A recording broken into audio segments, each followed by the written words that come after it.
প্রিয় ছাত্রছাত্রীরা, তোমাদের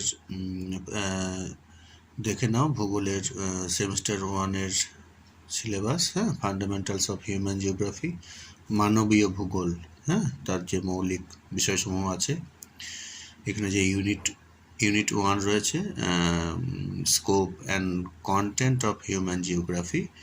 হ্যাঁ, এই চ্যাপ্টার থেকে আমি প্রশ্ন উত্তর নিয়ে এসেছি তোমাদের জন্য, একটু ভালো করে দেখে নাও। অর্থাৎ মানবীয় ভূগোলের মৌলিক বিষয়সমূহের মধ্যে যেটা ইউনিট 1 রয়েছে তোমাদের, মানবীয় ভূগোলের পরিধি ও বিষয়বস্তু সমূহ। হ্যাঁ, এই চ্যাপ্টারের কিছু প্রশ্ন উত্তর। যে ভূগোলের শাখারূপে মানবীয় ভূগোলের জন্ম হয় তা হলো অ্যান্সার এ। হ্যাঁ, প্রণালীবদ্ধ ভূগোল। মানবীয় ভূগোল মানুষ ও প্রকৃতির পারস্পরিক সম্পর্কমূলক শাস্ত্র, এমন উক্তি করেছেন র্যাটজেল। তারপর তোমরা দেখে নাও কোশ্চেন নাম্বার 3।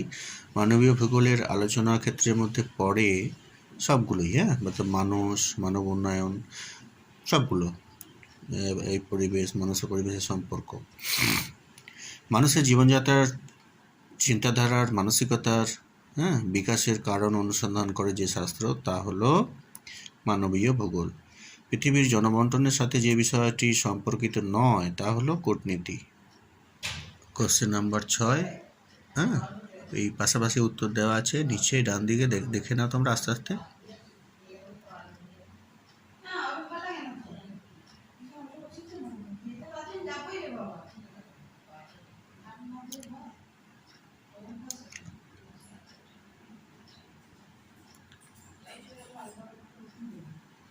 এখানে একটি বইয়ের দেখো নাম আছে, কয়েকটি বই দেখো, civilisation and climate,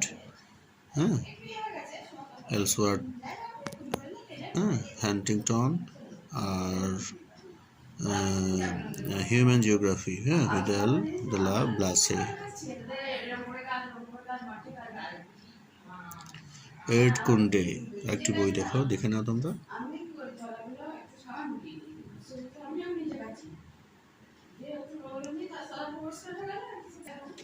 question number 19 দেখে নাও, পাশাপাশি উত্তর দেওয়া আছে।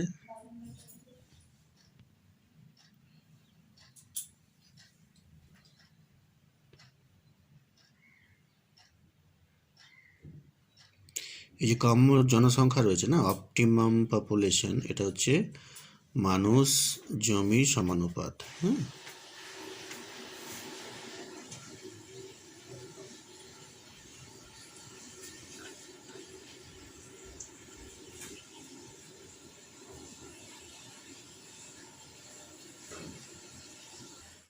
কোশ্চেন নাম্বার 31, সাংস্কৃতিক ভূগোলের জনক। তারপরে দেখো 32, অপশন ডি, ডান দিকে নিচে উত্তর রয়েছে। ঐতিহাসিক ভূগোল, রাজনৈতিক ভূগোল।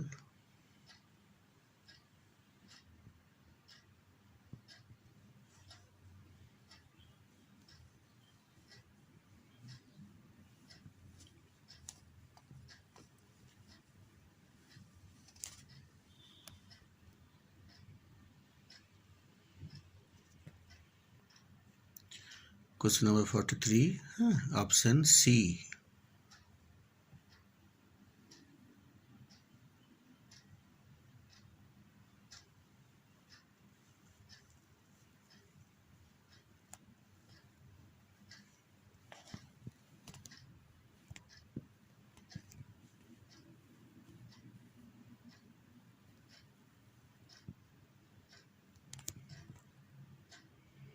টেলিমেডিসিন কথাটি যুক্ত ভূগোলের যে শাখার সাথে তা হলো চিকিৎসা ভূগোল।